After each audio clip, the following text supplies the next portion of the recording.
Good morning to all. നമ്മൾ ഇന്ന് ഈ വീഡിയോയിൽ ഡിസ്കസ് ചെയ്യുന്നത് +1 ഫിസിക്സ് ടെക്സ്റ്റ് ബുക്കിലെ 4ാമത്തെ ചാപ്റ്ററായ ലോസ് ഓഫ് മോഷനിലെ ഒരു ടോപ്പിക്കാണ്. നമ്മൾ ഓൾറെഡി ഇതിന് മുന്നിലുള്ള ക്ലാസ്സിൽ ന്യൂട്ടൻ്റെ തേർഡ് ലോ എന്താണെന്ന് പറഞ്ഞിരുന്നു. ആ തേർഡ് ലോയുടെ ഒരു ആപ്ലിക്കേഷനാണ് നമ്മൾ ഈ ഒരു വീഡിയോയിൽ ഡിസ്കസ് ചെയ്യുന്നത്.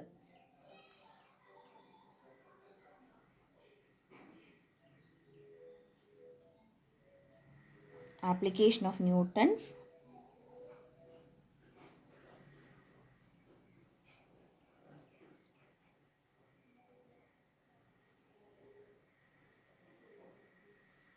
Third law of motion. അപ്പോൾ നമുക്ക് നോക്കാം അതെന്താണെന്ന്. Conservation of momentum.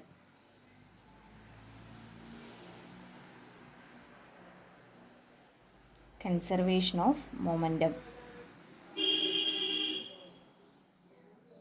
Conservation of momentum എന്ന് പറഞ്ഞാൽ ഇത്രയേ ഉള്ളൂ. അതായത് ഇപ്പോൾ ഒരു കൊളീഷൻ നടക്കുമ്പോൾ, ഏതെങ്കിലും രണ്ട് മൂവിങ് ഒബ്ജക്റ്റുകൾക്കിടയിൽ ഒരു കൊളീഷൻ നടന്നു കഴിയുമ്പോൾ കൊളീഷന് മുമ്പുള്ള മൊമെൻറ്റും കൊളീഷന് ശേഷമുള്ള മൊമെൻറ്റും ഈക്വൽ ആയിരിക്കും. അതിനെയാണ് കൺസർവേഷൻ ഓഫ് മൊമെൻറ്റം എന്ന് പറയുന്നത്.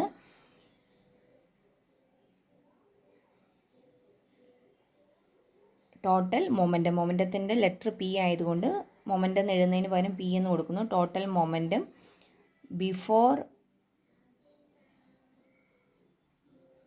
collision is equal to total momentum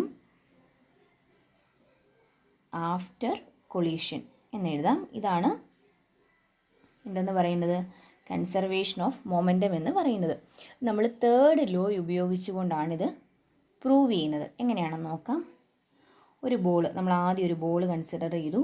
A എന്ന ബോൾ അതിൻ്റെ മാസ് m1 ആണെന്ന് കരുതുക. അത് u1 വെലോസിറ്റിയിൽ മൂവ് ചെയ്ത് വരുന്നു. ഇനി അടുത്തത് രണ്ടാമതൊരു ആ ബോൾ ബി എന്ന് കൊടുത്തു. അതിൻ്റെ മാസ് m2 ആണെന്ന് കരുതുക. അത് u2 വെലോസിറ്റിയിൽ മൂവ് ചെയ്യുന്നു. കൊളീഷൻ നടക്കുന്നു. എങ്ങനെ കൊളീഷൻ നടക്കും? എക്ക് വെലോസിറ്റി കൂടി തന്നാൽ മതി. അപ്പോൾ എന്ത് പറ്റും? ബിയെ ചെന്നിടിച്ചോളും. അങ്ങനെ ഒരു കൊളീഷൻ നടന്നെന്ന് കരുതുക. ഇവിടെ വെച്ച് കൊളീഷൻ നടന്നു. ഇത് എയും ഇത് ബിയും കൊളീഷൻ നടക്കുന്ന സിറ്റുവേഷനാണിത്. കൊളീഷൻ നടന്നു കഴിയുമ്പോൾ എന്ത് പറ്റും? കൂട്ടിയിടിച്ച് കഴിയുമ്പോൾ എന്തായാലും വെലോസിറ്റി വേരി ചെയ്യും. അതായത് വെലോസിറ്റി വേരി ചെയ്യുന്നുണ്ട്. അതെങ്ങനെയാണെന്ന് നമുക്ക് നോക്കാം. വേരി ചെയ്തിരിക്കുന്ന വെലോസിറ്റി, അതായത് എയുടെ വെലോസിറ്റി u1 ആയിരുന്നു, അത് v1 ആയിട്ട് മാറിയെന്ന് കരുതുക. എ മാസിനകത്ത് വ്യത്യാസം വരുന്നില്ല. വെലോസിറ്റി u1 എന്നുള്ളത് v1 ആയിട്ട് മാറി. ബിയുടെ വെലോസിറ്റി മാസ് മാറുന്നില്ല, വെലോസിറ്റി v2 ആയിട്ട് മാറി.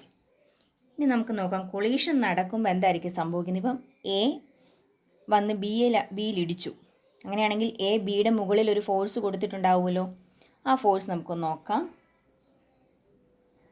Force on B due to A ബിയിൽ കൊടുക്കുന്ന ഫോഴ്സ്, അതിന് ഞാൻ വെറുതെ F1 എന്ന് മാർക്ക് ചെയ്തെന്ന് വിചാരിക്കുക. ഈസ് ഈക്വൽ ടു, ഇക്വേഷൻ എന്ത് വരും? പറഞ്ഞിരിക്കുന്നത് എന്താണ്? എ ബിയിൽ കൊടുക്കുന്ന ഫോഴ്സാണ്. അപ്പോൾ ഫോഴ്സ് കിട്ടിയിരിക്കുന്ന ആർക്കാണ്? ബിക്കാണ് ഫോഴ്സ് കിട്ടിയിരിക്കുന്നത്.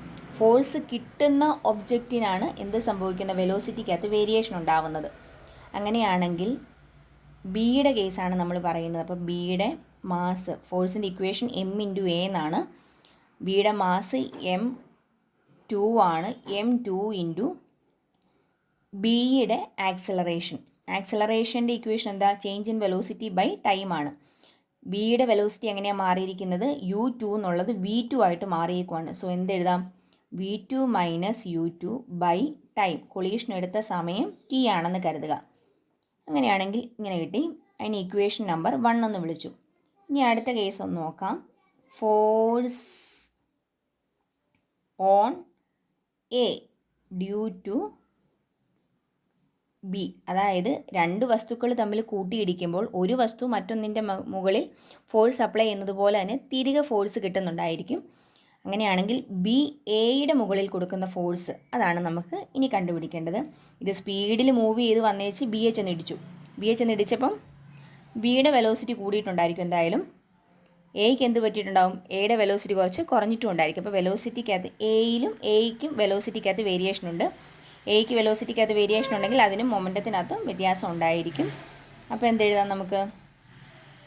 അതിന് F2 എന്ന് കൊടുത്തെന്ന് വിചാരിക്കുക. അപ്പോൾ ഇത് എയിൽ കിട്ടുന്ന ഫോഴ്സാണ് ചോദിച്ചിരിക്കുന്നത്. അപ്പം ആക്സലറേഷൻ സംഭവിച്ചിരിക്കുന്ന ആർക്കാണ്? എയ്ക്കാണ് ആക്സലറേഷൻ സംഭവിച്ചിരിക്കുന്നത്. So m1 v1 minus u1 by T എന്ന് കൊടുക്കാം. ആക്സലറേഷൻ്റെ ഇക്വേഷനാണിത്. A is equal to V minus U by T. ഇതിന് ഇക്വേഷൻ നമ്പർ 2 എന്ന് കൊടുത്തു. ഇനി ന്യൂട്ടൻ്റെ തേർഡ് ലോ എന്താണ്? According to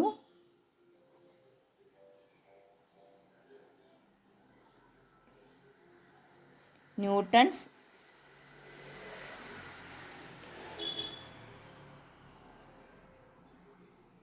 third law of motion എന്താണ്?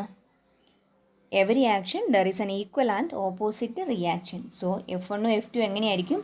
ഈക്വൽ ആയിരിക്കും, ബട്ട് ഓപ്പോസിറ്റ് ആയിരിക്കും. സോ എന്ത് എഴുതാം? F1 is equal to minus F2 എന്ന് കൊടുക്കാം.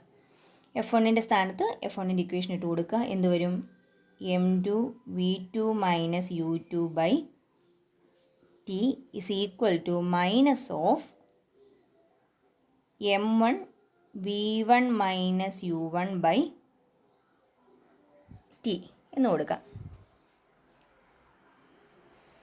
ഇനി ഇവിടെ നോക്കിക്കേ, ഈ ടിയും ടിയും കൂടെ കട്ട് ചെയ്ത് പോകും. മിച്ചം എന്ത് വരും?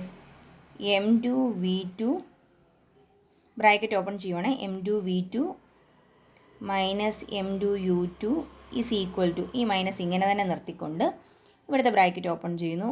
m1 v1 minus m1 u1.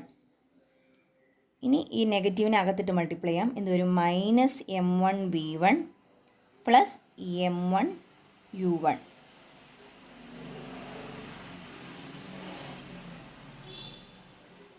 ഇനി എന്ത് ചെയ്യാം? ഇതിൽ നിന്നും ഈ ടേമിനെ ഇപ്പുറത്തോട്ട് കൊണ്ടുവരുന്നു. അപ്പോൾ വീണ്ടും നെഗറ്റീവ് സൈൻ മാറിക്കോളും. ഈ ടേമിനെ ഇപ്പുറത്തോട്ട് എടുക്കുന്നു. അപ്പോൾ എന്ത് വന്നു? m2 v2 plus m1 v1 is equal to m1 u1 plus m2 u2. ഇതിനെ ഒന്ന് മാറ്റി റീഅറേഞ്ച് ചെയ്ത് എഴുതുന്നു. അതായത് ഈ ടൈം ആദ്യം എഴുതിയിട്ട് ഈ ടൈം അതിന് ശേഷം എഴുതുവാന്ന് വിചാരിക്കുക. അപ്പോൾ എന്ത് വരും? m1 u1 plus m2 u2 is equal to m1 v1 plus m2 v2. ഇനി നോക്കിക്കുക, ഇതിനകത്ത് പറഞ്ഞിരിക്കുന്നത് എന്താണ്? ഈ m1 u1 എന്ന് പറയുന്നത് എന്താ? മാസ് ഇൻറ്റു വെലോസിറ്റിയാണ്. എയുടെ മാസ് ഇൻറ്റു വെലോസിറ്റിയാണ്. എയുടെ ഇനീഷ്യൽ മൊമെൻ്റ് ആണ് ഈ തന്നിരിക്കുന്നത്. ഇത് ബിയുടെ ഇനീഷ്യൽ മൊമെൻറ്റം, അതായത് ടോട്ടൽ ഇനീഷ്യൽ മൊമെൻ്റ് അല്ലേ? ടോട്ടൽ ഇനീഷ്യൽ മൊമെൻ്റ് ആണ് ഈ ഇവിടെ കിടക്കുന്നത്. ഇവിടെ വന്നിരിക്കുന്നത് എന്താണ്? ഇത് എയുടെ ഫൈനൽ മൊമെൻറ്റം, ഇത് ബിയുടെ ഫൈനൽ മൊമെൻറ്റം, അതായത് ടോട്ടൽ ഫൈനൽ മൊമെൻ്റ് ആണ് ഈ കിടക്കുന്നത്. എന്ന് പറഞ്ഞു കഴിഞ്ഞാൽ നമ്മുടെ കൺസർവേഷൻ ഓഫ് മൊമെൻ്റ് ആയില്ലേ? അതായത് കൊളീഷന് മുമ്പുള്ള മൊമെൻറ്റോ കൊളീഷന് ശേഷമുള്ള മൊമെൻറ്റോ ഈക്വൽ ആയിട്ടായിരിക്കും നിൽക്കുന്നത്. ഇതാണ് കൺസർവേഷൻ ഓഫ് മൊമെൻറ്റം എന്ന് പറയുന്നത്.